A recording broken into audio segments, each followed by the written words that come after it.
Hey guys, my name is Haley and I am here to do a book haul of all of the books that I've bought in the last year. Because I don't think I've done a book haul since at least last June, and it's almost June, so. Disclaimer, I'm not about to hold all of these up. I'm like looking at the stacks and how much I destroyed my shelves. This might take a while and we'll find out how many there are because I have no idea. It's not as many as you would think in a year because I have been waiting to buy books. Usually, unless there's no audiobook or I can't get a hold of the audiobook for free because my library doesn't have it, or if I've already read the audiobook and I really loved it, I end up buying it or getting it as a gift. So that's what most of these are. So we're gonna start off with me dropping manga. So we're gonna start off with me dropping manga again, with some manga that I've gotten. First of those being the first two volumes of A Silent Voice. Here's volume 1 and volume 2. I unfortunately have not been able to finish this series yet, even though it's a relatively short manga series, and it's just because it's really hard to find manga around here. My libraries just don't have very much of it, so I have to buy them, and manga is expensive when it takes me like maybe an hour to read a volume, and these took maybe half an hour, so I do want to finish this series. It's very cute. There's going to be a recurring theme with all of this manga, honestly, because I have the first two bind-ups of Full Metal Alchemist, this being volumes 1 through 3, and this being 4 through 6. And I have not read this one yet. I did read this and I really enjoyed it. But again, manga is really hard to get and it's really expensive, so I really wish my library had more manga in stock so I didn't have to pay like $1 million for something that takes me an hour to read. Because I do really enjoy manga as a medium, and whenever I go visit Kate, like last year, I read like half of her manga collection because she already bought a bunch of them, and I was like, well, here's my chance to read them, so that's exactly what I did.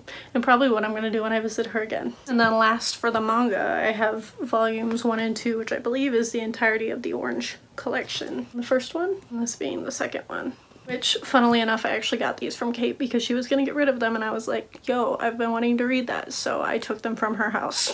And then we're gonna, like, these are not remotely in order, I don't think. But next we're gonna talk about the large books just because they're heavy and I don't want to do them later. I obviously got the illustrated Harry Potter and the Goblet of Fire. I've not read this yet. I need to continue my reread with book 3. But I'm currently rereading Twilight, so Harry Potter has not happened reread-wise. But I'm very excited. This is so heavy and it's enormous. And then I also got the Harry Potter and the Cursed Child, The Journey Behind the Scenes of the Stage Production, which I love theater books. If you didn't know that about me, I have a bunch of them up there that you cannot see. As much as the Cursed Child, like, actual novelization of the play was not my favorite, I do think the play itself would be really, really cool to see. And I love reading behind the scenes of literally any theater production, so I'm excited to read this. Now there's just no rhyme or reason to what order these are in, so the next ones closest to me are the Bone Season series. I might have already hauled the Bone Season because I definitely read that earlier last year, but I also got the Mime Order and the Song Rising, and I'm really excited for the next book to come out, which I don't think it's coming out until next year. But spoiler alert to my favorites, this may or may not be on there with my favorites of last year.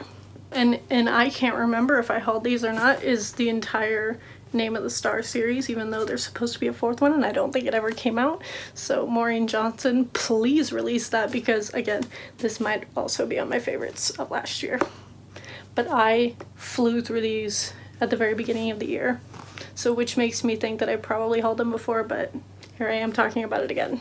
I'm gonna hold all of these up to my head because it's less heavy to hold them all at once while I'm talking.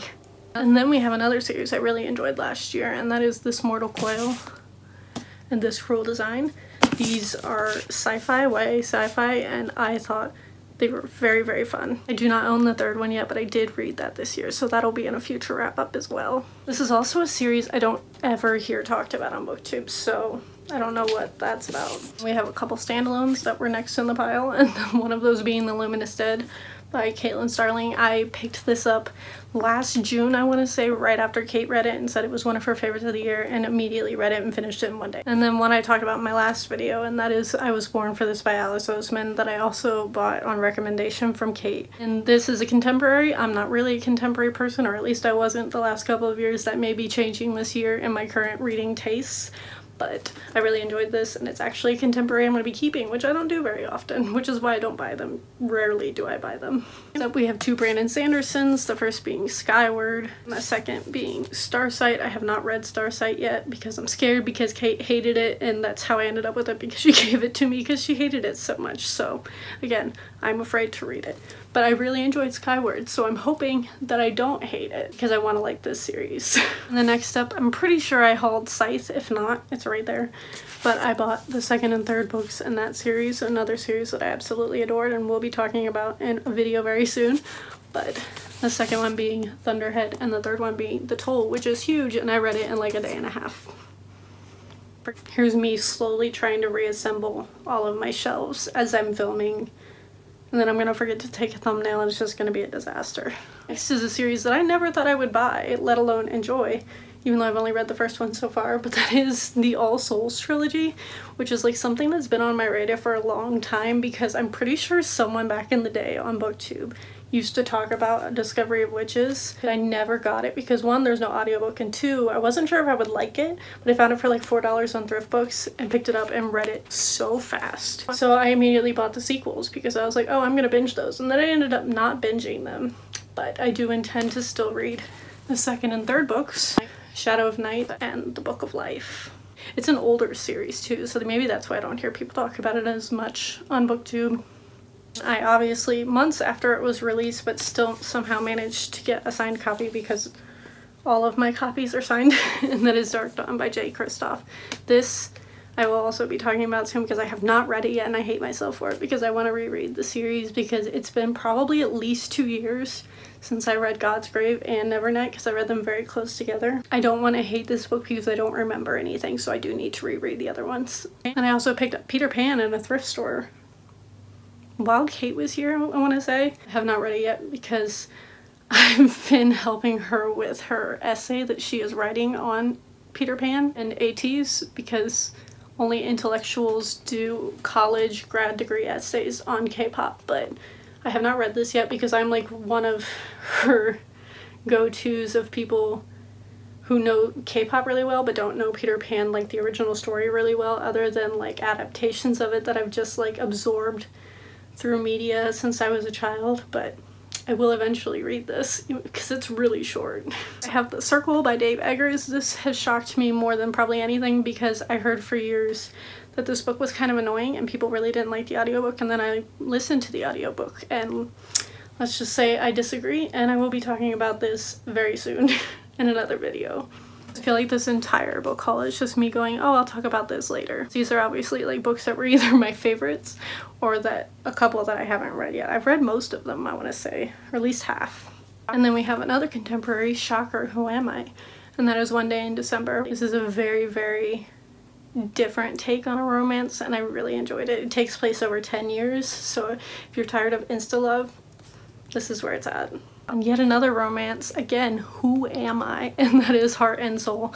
I randomly heard Sam from Thoughts on Tomes talk about this in a video and like immediately ordered it because I really like Korean culture, I really like K-pop, so this seemed like a no-brainer because it's about a girl who like flies to Seoul to work on a TV show, and then the lead in the TV show of the book that she wrote is her K-pop bias.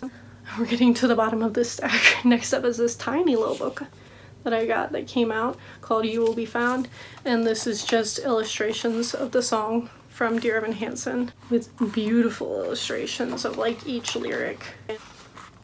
It's stunning. It's a teeny tiny little book and it's kind of expensive for how small it is, but I'm the biggest Dear Evan Hansen stan, so I paid for it anyway. Also without the dust jacket. It's stunning. Then last but certainly not least, I have Andrew Lloyd Webber's memoir, Unmasked.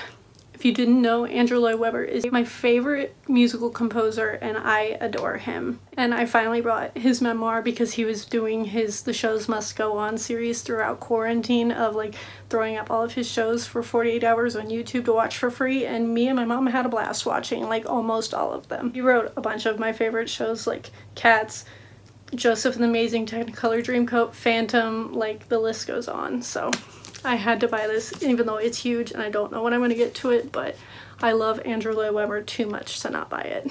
That was too many books. I'm not even gonna pick them up. I'm already regretting the fact that I'm gonna have to pick them up for a thumbnail, so thank you all for watching. Hopefully I will put out more videos soon, and I will see all of you guys next time.